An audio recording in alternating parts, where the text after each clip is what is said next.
Bonjour à tous, dans le cadre de cette vidéo, nous allons voir les éléments. Donc, premièrement, nous allons donc voir l'outil Polyline. Comment ça fonctionne? C'est comme une ligne en fait, il suffit de cliquer sur l'outil, de spécifier un point de départ et ensuite de tracer la ligne.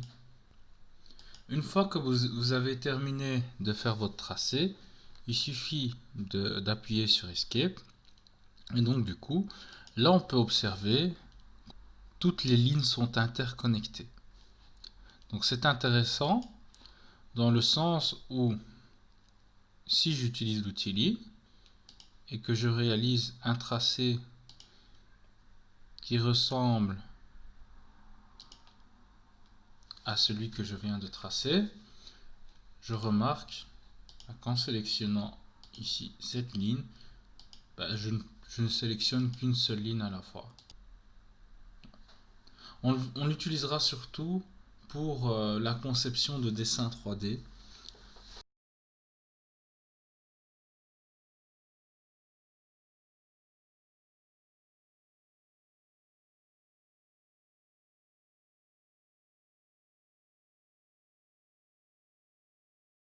Donc maintenant, une autre commande qui peut être intéressante à utiliser, c'est la commande rectangle. Et donc ici, on voit que si je développe ce menu, c'est soit on peut utiliser la commande rectangle ou la commande polygone. Donc nous, on va se concentrer pour le moment sur la commande rectangle. Donc premier élément affiché, c'est le point de départ du rectangle. Et ensuite, le premier élément que vous allez indiquer, c'est la largeur. Ensuite, si vous tapez sur tabulation, vous pouvez indiquer la hauteur. Donc par exemple ici 65. Grâce à ça, vous obtenez le rectangle.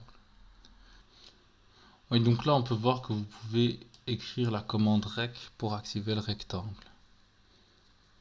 Si je clique dessus, j'ai la possibilité de l'étirer vers le haut et là, je peux indiquer une valeur.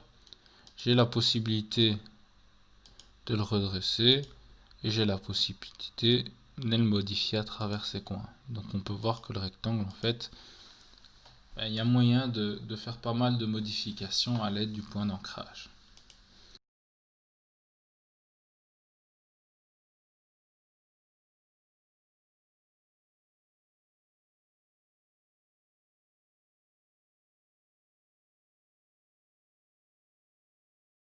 Le second outil qu'on va voir, c'est l'outil cercle. Et première chose que l'on peut remarquer avec l'outil cercle, c'est qu'il existe différents moyens d'utiliser cet outil. Donc je vais commencer par la méthode classique, donc centre rayon. Là, en gros, le premier point qu'on va spécifier, c'est le centre du cercle. Je peux par exemple le fixer ici, ou sinon écrire 0,0 pour être à la coordonnée 0,0. Et ensuite, il suffit que j'indique le rayon. Donc ici, c'est un rayon de 80. Donc une fois que j'ai utilisé l'outil cercle, si je clique sur le point d'ancrage du milieu, j'ai la possibilité de le déplacer. Et donc du coup, là, je pourrais par exemple le placer dans une coordonnée absolue de 50. Donc voilà. On a la possibilité pour l'outil cercle avec la seconde option, de directement indiquer le diamètre. Donc on peut voir aussi que si on a l'accroche objet centre du cercle qui est actif, on peut directement s'ancrer au centre du cercle. Donc pour rappel, pour pouvoir activer l'accrochage objet, il suffit ici de cocher l'option centre. Et du coup, quand notre souris va passer près du centre et qu'on va voir le petit cercle vert qui apparaît, si on clique dessus, on peut indiquer le diamètre. Donc ici, si on indique un diamètre de 40, on aura ce petit cercle. Donc il y a d'autres outils qui peuvent être intéressants, par exemple le cercle de points, qui nous permet de placer un cercle grâce à deux points que l'on choisit. Voici le premier point, voici le second. Donc ça, c'est une possibilité. On a aussi la possibilité de créer un cercle à partir de deux points de tangence et du rayon qu'on choisit. Donc quand on parle de 2 points de tangence, il suffit que je prenne un cercle, puis que je prenne l'autre cercle, et puis que j'indique donc le rayon, par exemple ici, un rayon de 40. Du coup, j'ai le troisième cercle qui est créé à partir de ces deux rayons, de ces deux cercles. On voit qu'on est connecté au premier et au second grâce à un point de tangence et au rayon qu'on a indiqué. Donc voilà, il existe un tas d'autres outils. Ce que je vous conseille, c'est vraiment de prendre le temps de les tester.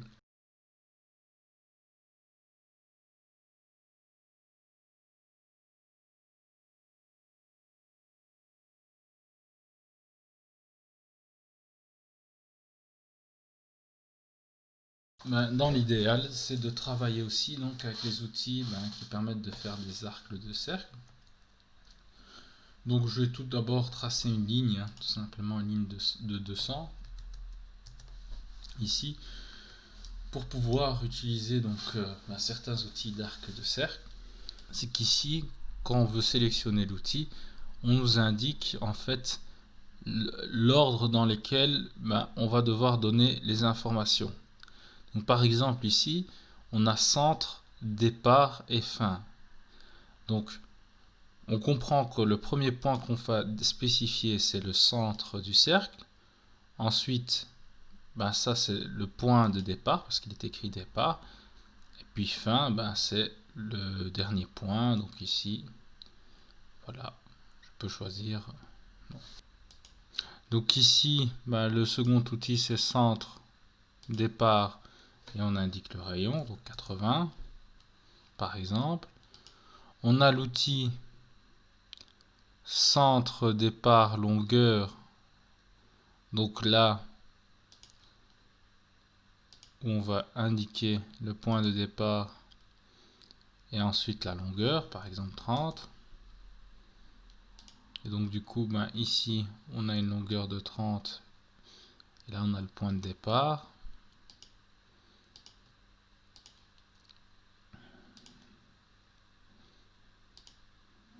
Pour les outils d'arc de cercle, ce qu'il faut vraiment comprendre avec ces outils-là, c'est qu'il faut vraiment les essayer. Et donc c'est en fonction du cas de figure que vous avez que vous allez pouvoir en fait déterminer justement quel est l'outil le plus spécifique à utiliser.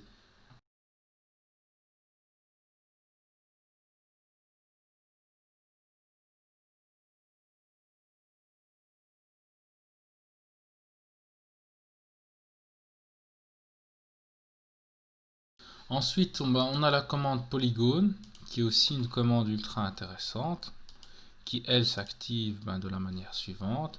Il suffit d'entrer le nombre de côtés, donc on va mettre 6. On va spécifier donc le centre du polygone.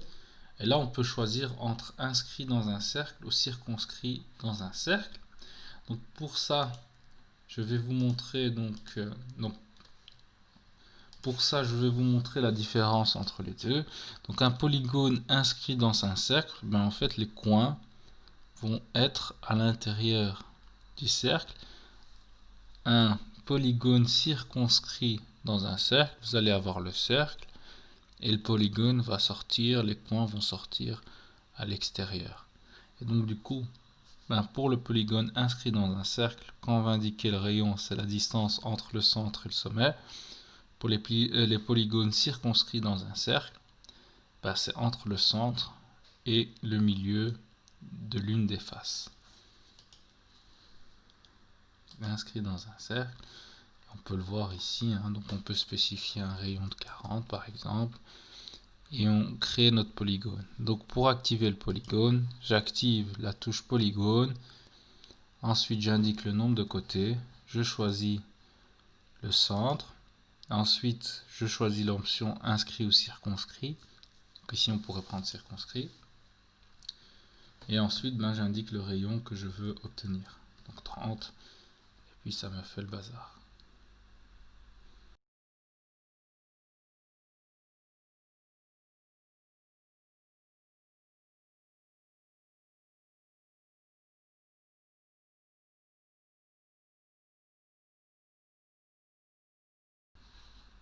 Donc c'est pas l'une des commandes qui est le plus utilisée par AutoCAD, mais bon, il y a moyen de l'utiliser. Donc l'ellipse, comment ça fonctionne? On spécifie le centre, on spécifie l'extrémité du premier axe, donc 150. Ensuite, on spécifie l'extrémité du second axe, 40 par exemple. On peut le faire différemment. On peut spécifier le premier coin, le second coin de l'ellipse, puis finalement ici choisir le rayon pour cette partie-là qu'on veut.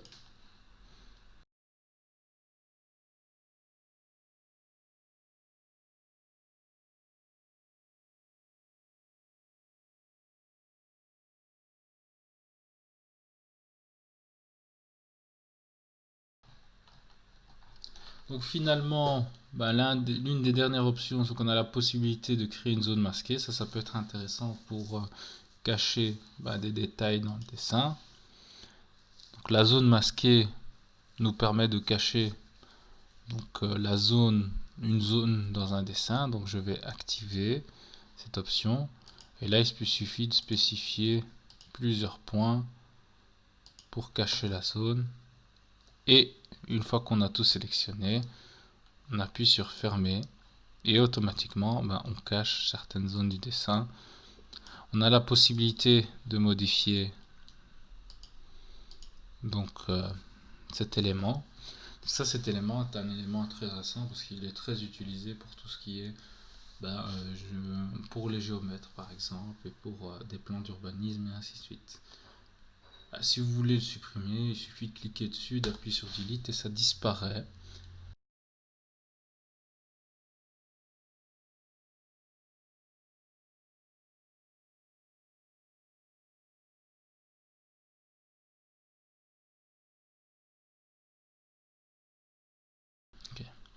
Oui, donc l'une des dernières commandes à voir, c'est la commande point. Et donc la commande point, pour l'activer, il suffit de cliquer sur l'icône qui est ici. Ensuite, vous pouvez cliquer sur l'écran et on a un point qui se place. Pour annuler la commande, il suffit d'appuyer sur Escape. Pour aller plus loin, si on veut modifier la forme des points sur AutoCAD, il suffit de taper la commande underscore dd allez, P type et ensuite d'appuyer sur Enter. Et là, on peut augmenter la taille des points et on peut choisir l'icône qu'on veut pour pouvoir afficher ces points sur le dessin. Si on veut les supprimer, il suffit de les sélectionner et de les supprimer.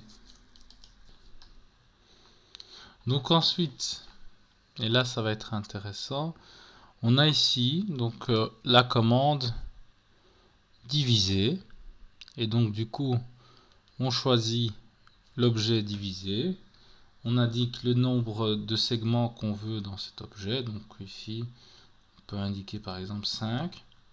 Et ce qui va se passer, c'est quand on appuie sur Enter, on va avoir des points qui se mettent à chaque fois qu'on a parcouru une distance de 15. Donc ça donne cette forme-ci. On peut aussi utiliser la commande mesurer qui va créer des points en les espaçant avec une certaine distance. Donc ici par exemple je choisis cette ligne, j'appuie sur Enter et là je vais spécifier la longueur d'un segment, je vais mettre 25 par exemple et j'appuie sur Enter et vous voyez tous les 25 il m'a mis un point. Donc là on voit effectivement sur l'écran qu'il y a beaucoup de points.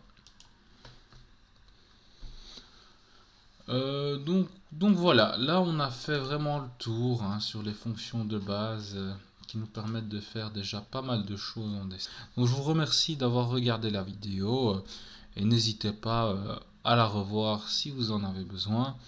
N'hésitez pas aussi à émettre des commentaires si vous voyez qu'il y a une possibilité d'améliorer certaines choses. Et je vous dis à très bientôt. Au revoir.